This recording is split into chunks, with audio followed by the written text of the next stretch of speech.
बार बार मेरे पास एक क्वेरी आ रही है आर्टिकल 142 को लेकर। जब भी जो लोग मैट्रिमोनी डिस्प्यूट में फंसे हुए हैं वो गूगल पे जाते हैं, इंटरनेट पे जाते हैं, सर्च करते हैं, तो ये माननीय सुप्रीम कोर्ट का जो जजमेंट है आर्टिकल 142 को लेकर वो दिखाता है न्यूज़ के अंदर।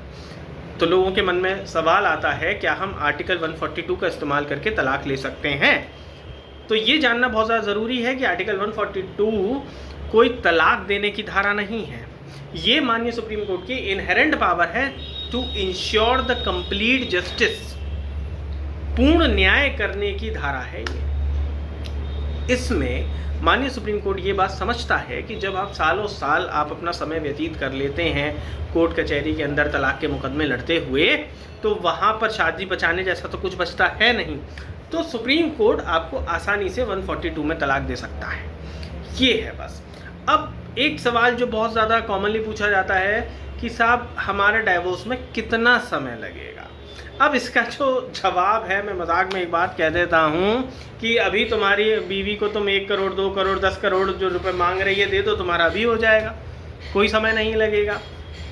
तो फिर देखिए, जो अब 13A की प्रक्रिया है और 13B की प्रक्रिया है, ये समझना बहुत ज़्यादा ज़रूरी है। हमेशा डाइवोर्स जो म्यूचुअल फॉर्म ऑफ डाइवोर्स है, जिसको हम 13B का डाइवोर्स बोलते हैं, वो हमेशा ही एक बेटर फॉर्म ऑफ डाइवोर्स है।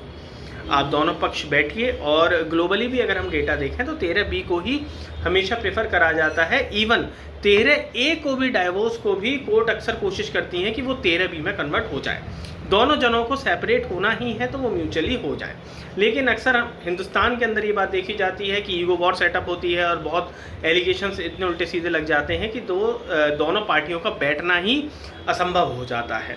अब 13A की बात आती है। 13A में आपको कब जाना चाहिए? 13A में आपको तब जाना चाहिए जब आपके पास एविडेंस बहुत अच्छे कंपाइल्ड हैं, आपके पास बहुत अच्छे एविडेंस हैं अपनी वाइफ के खिलाफ या अपने हस्बैंड के खिलाफ, और वो बहुत आपने अच्छे से फ्रेम कर रखे हैं, तब आपको वो 13A में जाना चाहिए। चीज़ें बहुत आसान हो जाती हैं। लेकिन आपके अगर एविडेंसेस वीक हैं और या एविडेंसेस आपके पास कलेक्टेड नहीं है, तो फिर आपको कोशिश करनी चाहिए कि आप 13B से ही अपने तलाक का रास्ता ढूंढें।